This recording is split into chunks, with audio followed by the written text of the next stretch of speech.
Hello, my friends, and welcome. We have some of the good news for today and not so good news. Let's start from the situation in Pokrovsk. It seems like for the last night, Russians attempted to cut the southern part of Myrnograd together with all of those villages like Suhi Yar and two of those villages which still remain in the gray zone. We have the confirmation from the Ukrainian drone, actually, that Russia sent their infantry forces. It's a very, very fresh video. Yeah, I cannot show you everything of that attack because, after all, those are the Russian infantry forces. If those were vehicles, obviously, yeah, some of the pictures are okay for this platform. But here, just, this kind of the blurred image for you to understand what happened to that Russian attack. So it failed, but Russia will attempt one more. This place was geolocated, and that's why we have the expansion of this gray zone.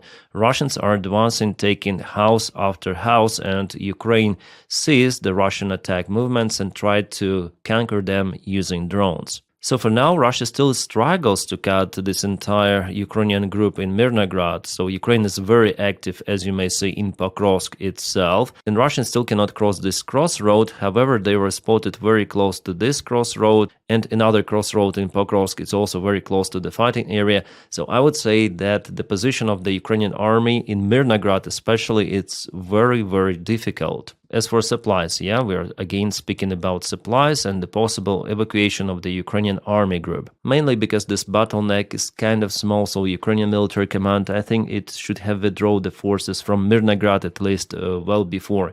The encirclement of Pokrovsk itself is not possible for Russians because there is basically way out from it. That's the open area where Ukraine can withdraw very easily the remaining of the troops in Pokrovsk. But for Myrnograd and all of those villages on the south, it's the different story. Here there is definitely a probability for Myrnograd to be even encircled fully, I mean physically. Russians are trying to encircle the southern group here, as I told you at the beginning of this video, and also they want to attack from the north and from Pokrovsk itself, but Ukraine so far is very active in Pokrovsk and not letting Russian infantry to cut this very important piece of the road which Ukraine potentially may use for evacuation. But again, the drones are controlling this area, so it's very, very difficult to get out from Myrnograd and all of those villages. And here I want to quote the Deep State military map source and what their analytics say about the current situation in Myrnograd especially. They say that enemy infiltration continues into Pokrovsk, where Russia has losses. Many of the Russian units were tracked and destroyed in the private households or other buildings. Russians are actively using their pilot crews who assist the infantry and also pose a major obstacle for advancement of Ukrainian forces and establishment of any logistics overall. A special attention should be put on Myrnograd because in Pokrovsk the surrounding is not possible for Ukrainian army, yes, because it's basically an open territory on the north and northwest. You can see it clearly, and already told you that Ukraine simply cannot be encircled in the settlement, but Myrnograd definitely there is a huge risk. And here Deep State confirms that Myrnograd is under the risk of being in operational encirclement. I would say Myrnograd is already in operational encirclement. Operational means that there is no physical encirclement, but enemy causes severe losses for logistics, for way outs and way in into this pocket. And here is important notice that Ukrainian fighters themselves say that there is no logistics into this settlement, into Myrnograd. Sometimes just bad weather helps to provide some of the logistics because the drone operation in heavy rain or in fog is not possible. So getting something into Myrnograd or something out is always a lottery. Foot routes are essentially impossible now, as one can run into an ambush by sabotage or reconnaissance group, drone strikes, mines, etc. Close contact with the enemy during movement has become routine. There are cases that Russian infantry manages to set up engineering obstacles in form of Czech hedgehogs. Oh, it's just a wrong translation. It's the razor wire. Now I read it in Ukrainian. Yeah, it's just the wire which is very sharp. So enemy even tries to isolate some Ukrainian forces with that stuff. And Deep State even says that there is a Rivne small settlement between Pokrovsk and Myrnograd, and the enemy presence was spotted even there.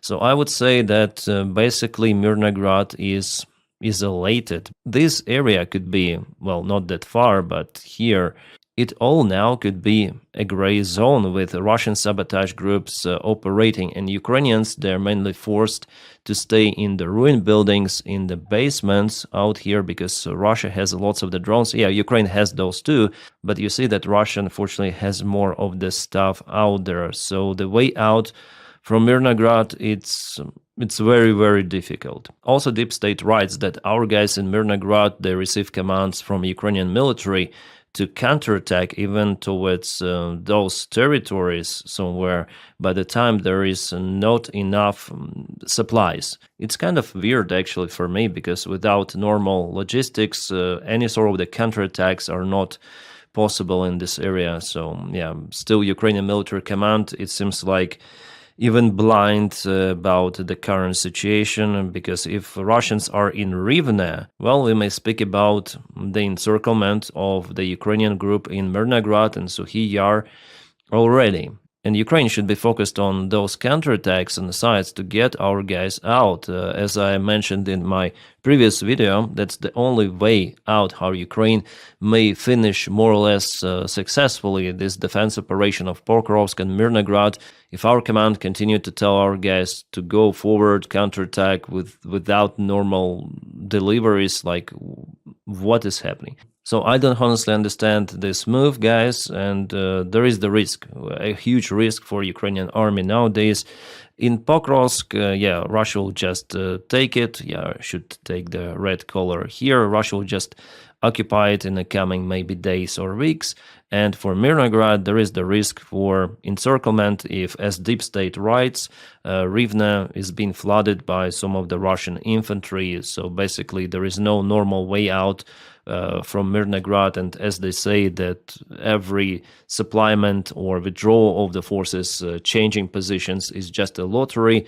Yeah, the situation here is pretty much terrible. Well, hopefully Ukraine will come out with some of the solution here, but it's very, very risky, and Ukraine should have withdrawn, as I say to you, the forces from Myrnograd well before, not letting Russians to control the way out, and which is very, very tiny. Yeah, there is the chance for Ukraine to counterattack towards Krasny Liman still and withdraw the forces from Myrnograd, or as I say to you, counterattack to Pokrovsk and also to Krasny Liman. So this is very important settlement, Krasny Liman itself. And I just hope that our guys will survive it. There are no thousands of the Ukrainian troops out there, but hundreds could be definitely encircled, and it's the huge demotivation factor for entire Ukrainian society, for Ukrainian army, not even telling about the tragedy which those soldiers could potentially face, because we know a Russian attitude towards Ukrainian prisoners of war, and how in many of the cases Russians simply do not take prisoners of war, unaliving Ukrainian soldiers just like that. Yes, they do that stuff quite often. So now I'm more than concerned about Myrnograd after Deep State report, in particular about Rivne, and we saw on the previous map that Russian infantry was spotted close to this field road, so this is nothing really. So like, what are we speaking about? So Myrnograd is in a big, big trouble, as well as those villages on the south. Yeah, analytics still do not put Rivne into the gray zone, but it is out there, as we know from reports of Ukrainian army. And here is the advancement. This map I took from the Michael 73. I always check out his maps. I already said to you about the failed Russian attack towards the southern area of Myrnograd, but here they took more ground, advancing to Kazatske with their main armed forces.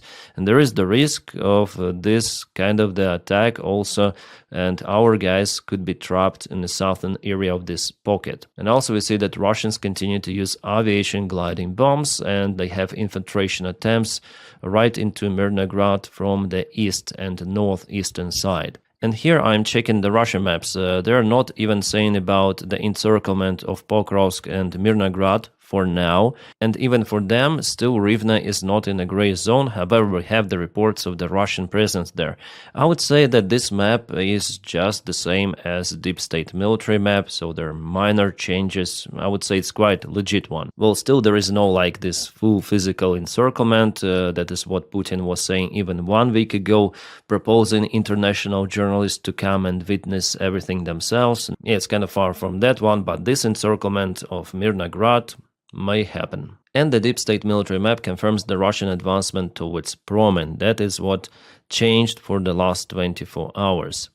The Institute for the Study of War comes out with their analysis. They say that the rate of the Russian advances in Pokrovsk direction has temporarily slowed down, but will likely increase again in the coming days as Russian forces extended logistics and bring reinforcements in the area. Here they publish some of the maps, close perspective, so they say that Rivne is partially in a gray zone and that the way out is basically absent. It's all in a gray now, and it could be a big trouble for Myrnograd in the coming days. So we're gonna see, guys, what it's gonna happen. Yeah, again, I'm kind of pessimistic about what is happening out there, but I have to tell the truth on the channel.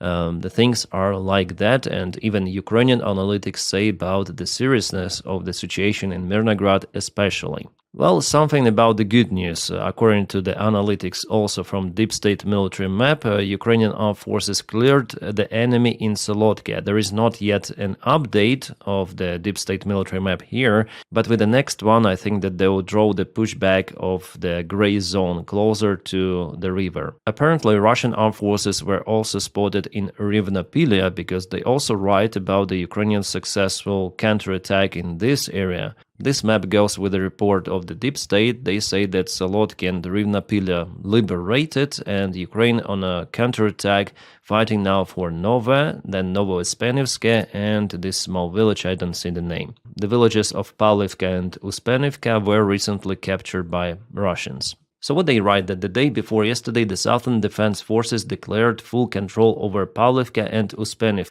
According to our information, they say enemy captured Uspenivka and Pavlivka and also blocked our units in Novomykolaivka. Well, Novomykolaivka is here, so enemy, they say, blocked our forces. It's not good. So there's some good news here from Solotka and Rivnopilia and also not so good news here. So definitely they confirmed that battles took place and Ukraine was successful in those two settlements. So yeah, there is like very deep analysis for now. Like in general, the situation is like that. Ukraine now tries to keep Russians out from entering deep into reaching this river, which is the main defense line for Ukraine that comes from Pokrovsk. Pokrovsk is already under the constant Russian strikes, so they use artillery systems and drones. And now let's go to Konstantinovka. Konstantinovka will be a very hot spot at the beginning of the next year in January, February, because Russia, it's now evident they sent reinforcements, and Dylan Burns, whom I spoke with recently,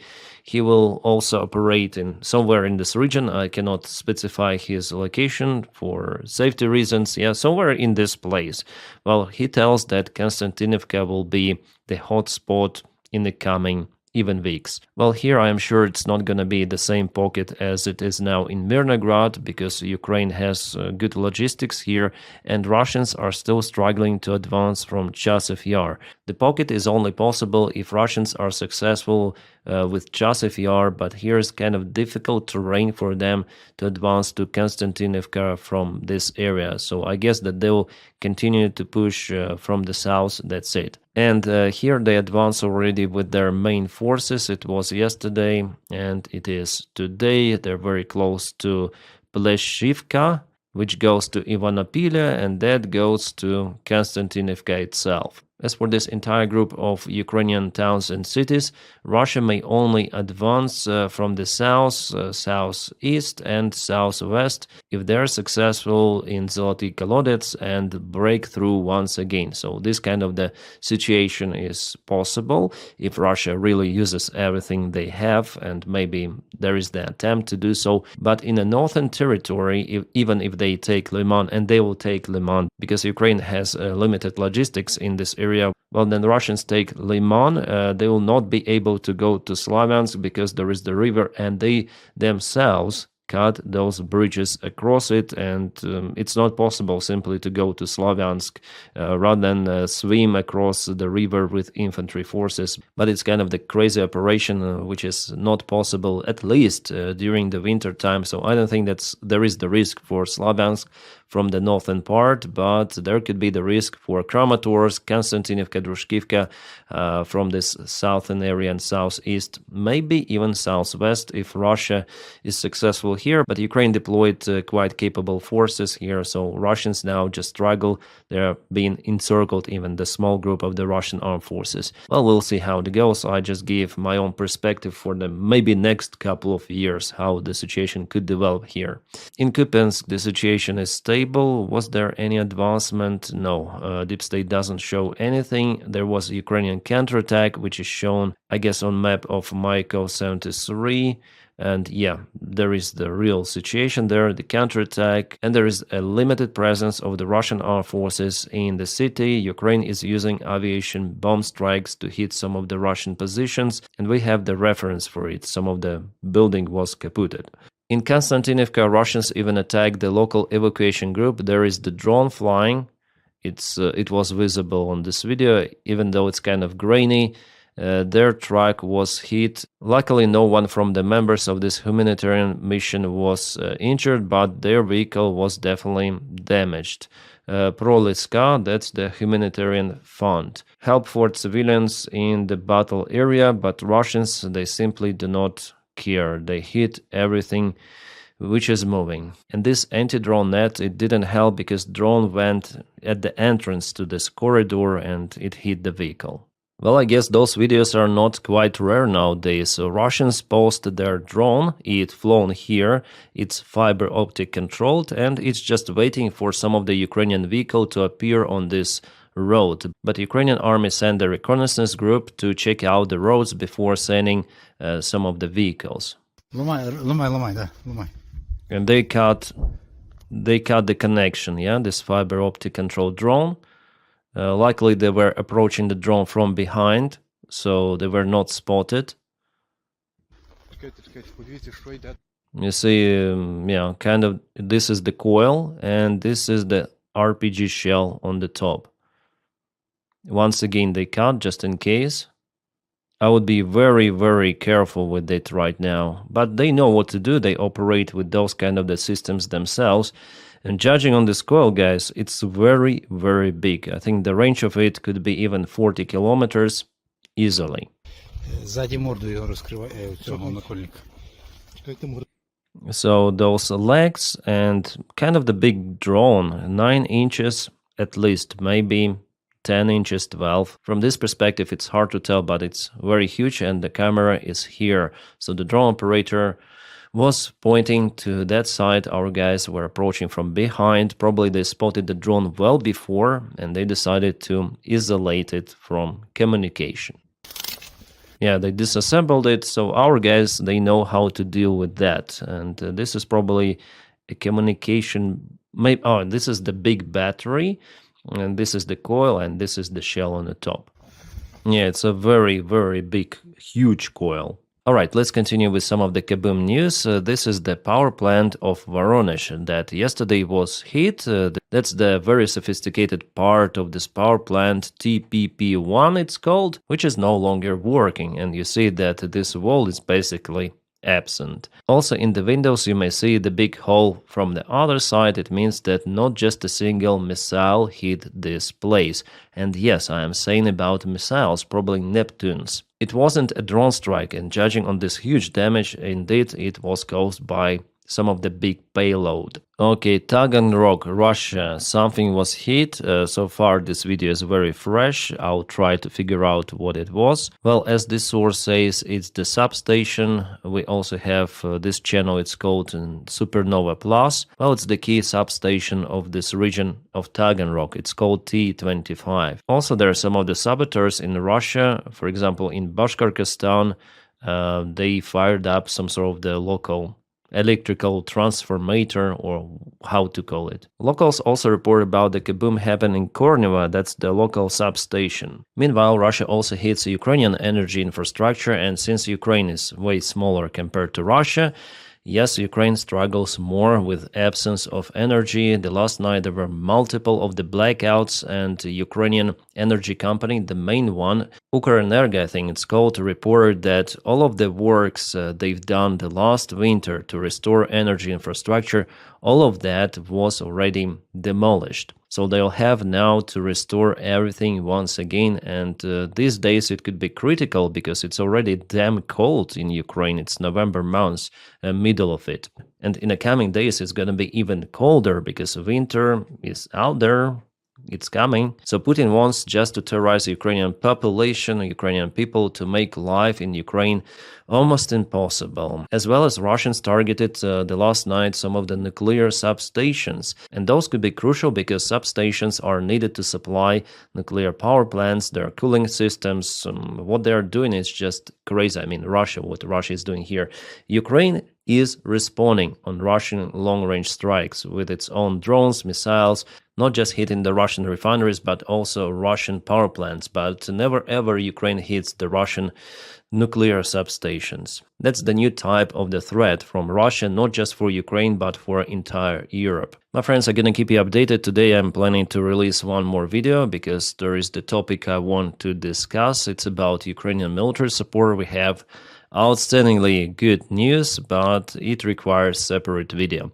And thank you so much for supporting my channel, especially those people who do it on Patreon and on membership of the channel. The link for Patreon is in the video description just below. Membership, just press the join button, I guess, over here. But if you do not have the opportunity to support me in that way, you may just press the like to this video and subscribe to the channel. And that helps me a lot also because YouTube propels this video all around in YouTube algorithms. Thank you so much, my friends, for that as well. And I wish you all a peaceful sky wherever you are and have a great time.